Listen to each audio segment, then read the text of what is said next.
le cadre des 100 jours de prière, nous voilà parvenus au 5e jour des 10 jours dont le titre est « Spirituel ou charnel, quelle est la différence ?» Le texte de support se trouve dans 1 Corinthiens 2, le verset 16, « Mais nous avons la pensée de Christ ». Avant de définir les chrétiens spirituels et charnels, nous devons nous rappeler que nous ne parlons pas de pécheurs et de non-pécheurs. Tous, qu'ils soient spirituels ou charnels, sont des pécheurs qui ont besoin d'un sauveur. Notre seule justice vient de lui. Au contraire, le critère d'inclusion dans l'un ou l'autre groupe est notre relation personnelle avec le Saint-Esprit. Dieu déclare que nous ne pouvons pas rompre notre relation avec le Saint-Esprit sans endommager notre lien avec le ciel. Ellen White soutient, c'est par l'Esprit que Dieu agit sur le cœur. Rejeter l'Esprit, c'est obstruer l'unique canal par lequel Dieu peut communiquer avec nous. Nous pouvons le lire dans Jésus-Christ, page 311. Et cela vaut la peine de le répéter. La seule personne que je devrais évaluer comme spirituelle ou charnelle, c'est moi-même. Dieu peut agir dans d'autres cœurs et n'a pas besoin de moi pour coller des étiquettes sur les autres membres de l'Église. La bonne nouvelle est que si je suis déçu par ce qu'il révèle dans mon cœur, il peut me changer dès aujourd'hui. Le membre d'église spirituelle, la personne spirituelle est un chrétien résolument converti. Bien qu'on est pécheur, il est appelé spirituel parce qu'il entretient une relation vivante et croissante avec le Saint-Esprit. L'apôtre Paul écrit, « Mais celui qui est spirituel juge de tout, et pourtant lui-même n'est jugé à juste titre par personne. Car qui a connu la pensée du Seigneur pour l'instruire? Mais nous avons la pensée de l'Esprit de Christ. » Ceci se trouve dans 1 Corinthiens 2, les versets 15 à 16. Jésus est le centre de la vie spirituelle de l'individu. Il règne dans son cœur et détermine ses priorités. La personne spirituelle est complètement engagée envers Jésus et demande continuellement le Saint-Esprit. Nous pouvons le lire dans Luc 11, le verset 13. Dans le contexte de la Odyssée, la personne spirituelle pourrait être caractérisée comme bouillant. Nous pouvons le lire dans Apocalypse 3, le verset 15. Dans la parabole aussi des 10 vierges, elle pourrait être identifiée aux sages. Et nous pouvons lire cette parabole dans Matthieu 25, les versets 2 à 4. Celui qui est spirituel fait l'expérience de la vie plus abondante et est rempli de toute plénitude de Dieu. Nous pouvons lire ceci, cette affirmation, dans Éphésiens 3, le verset 19. Il se réjouit d'avoir été sauvé par la foi. Lisons-le dans Éphésiens 2, le verset 8. Bien que la personne spirituelle soit confrontée à des revers et à des tentations, elle fixe ses yeux sur Jésus.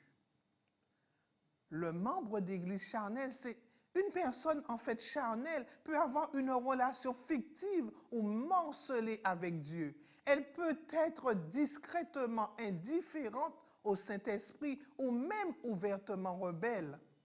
Voici ce qu'en dit l'apôtre Paul.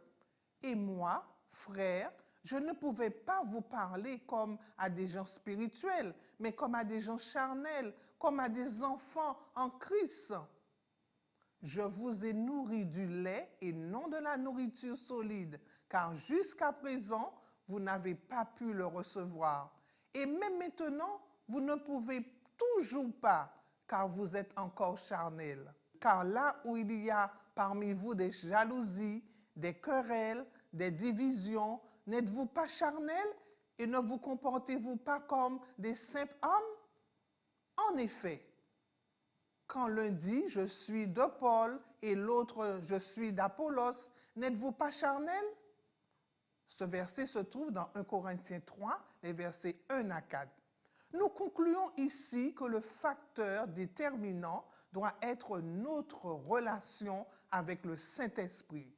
Le terme charnel décrit une personne qui raisonne, fonctionne et agit selon la chair, c'est-à-dire par la force humaine normale et non par le Saint-Esprit.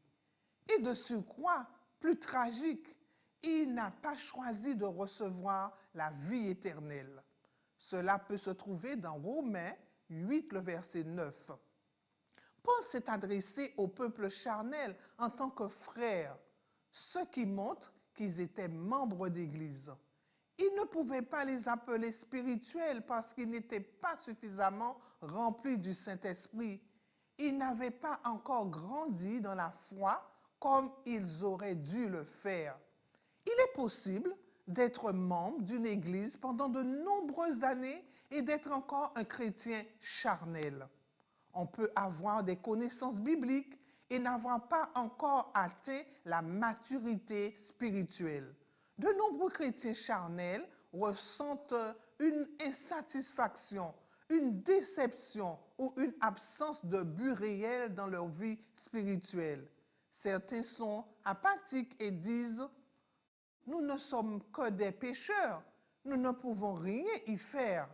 D'autres chrétiens charnels sont enthousiastes et actifs, peut-être fiers de leur position importante dans l'Église. Malheureusement, Jésus dit « Beaucoup me diront en ce jour-là, Seigneur, Seigneur, n'avons-nous pas prophétisé en ton nom, chassé les démons en ton nom et fait beaucoup de miracles en ton nom? Et alors je leur dirai, je ne vous ai jamais connus. Retirez-vous de moi, vous qui commettez l'iniquité. » Nous pouvons le lire dans Matthieu 7, le versets 22 et 23. Mais quel est le problème? Ils n'avaient aucune relation personnelle avec Jésus et aucun lien vivant avec le Saint-Esprit. Si vous trouvez que vous êtes un chrétien charnel en ce moment, prenez courage. Vous avez la possibilité de commencer une nouvelle vie dès maintenant. De nombreux chrétiens charnels sont dans cette situation sans le savoir. Et vous priez peut-être déjà pour une expérience de foi plus profonde. Jésus désire que votre joie soit complète. C'est Jean 15, le verset 11 qui nous le dit. Et il vous invite à vous reposer dans la solide espérance de la vie éternelle.